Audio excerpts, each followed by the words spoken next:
Americans giving President Biden terrible approval numbers, no matter how you look at it. Our poll this morning has Biden's approval rating at 33%. That's historically low for him, low for an incumbent president. It's 15 years since we've seen numbers that low. 35% overall approval versus 59%, a record high for the CNBC All-America survey during the president's tenure. They aren't improving. In fact, they seem to be going in the other direction. This entire year has been a downward slide now to this new numeric low. He's at the bottom of this list at 37%. Now, part of the challenge for Mr. Biden here is that people are simply pretty pessimistic at the moment. 73% said that things are just going badly in America right now. Overall, 61% said he's part of the problem. On issue number one of the economy, it's a pretty poor outlook from the American people. Biden is not getting good marks on the economy right now. Only 31% say that they approve of Biden's handling of the economy. Only 36% believe Biden can make good decisions on economic policy.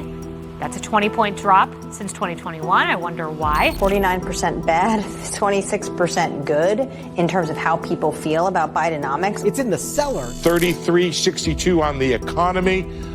He's almost as much underwater as he's ever been. 78% of voters view the economy negatively, and 67% say the worst isn't over yet. His handling of inflation in particular remains low. President Biden's rating on handling inflation and higher prices is underwater by 40 points. A lot of people think the prices would continue to go up under his policies. We're starting to survey how young Americans are feeling about the economy ahead of the election. How would you rate the economy? 41% say poor, 38% fair, not a whole lot of good, and definitely not a whole lot of excellent. We should see a 10-point advantage for Republicans on the issue of the economy. Republicans are seen as better able to handle top voter concerns such as inflation and safety-related issues like crime, national security, and terrorism. The president has a lot of foreign policy, national security crises on his desk right now. And then now on foreign policy, 29-63, that's a record high, 34 points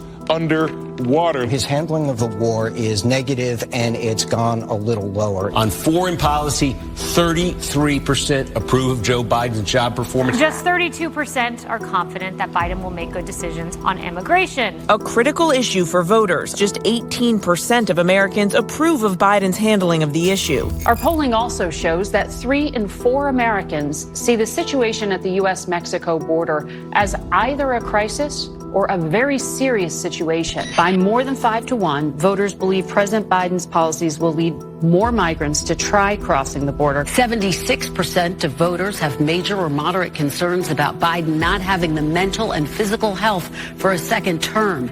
That includes more than half of Democrats. 28%, just 28% think that President Biden has the mental sharpness to effectively serve for another term. 36% approval among independents. Does not have majority approval among African Americans, nor does he with Latinos.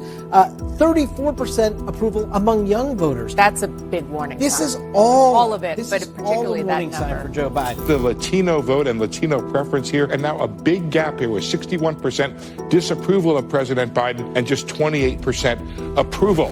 This, as our new poll shows, the president's approval among black voters is down 17 points since the first year of his presidency. Mr. Biden is also down by double digits among Latinos, voters without a college degree, and independents. And as we mentioned, 59% of Democratic primary voters tell us they want to see a challenger to President Biden. And just 24% said that they were confident that Biden can unite our country, a nearly 25-point drop. Maybe that blood red MAGA speech had something to do with that one.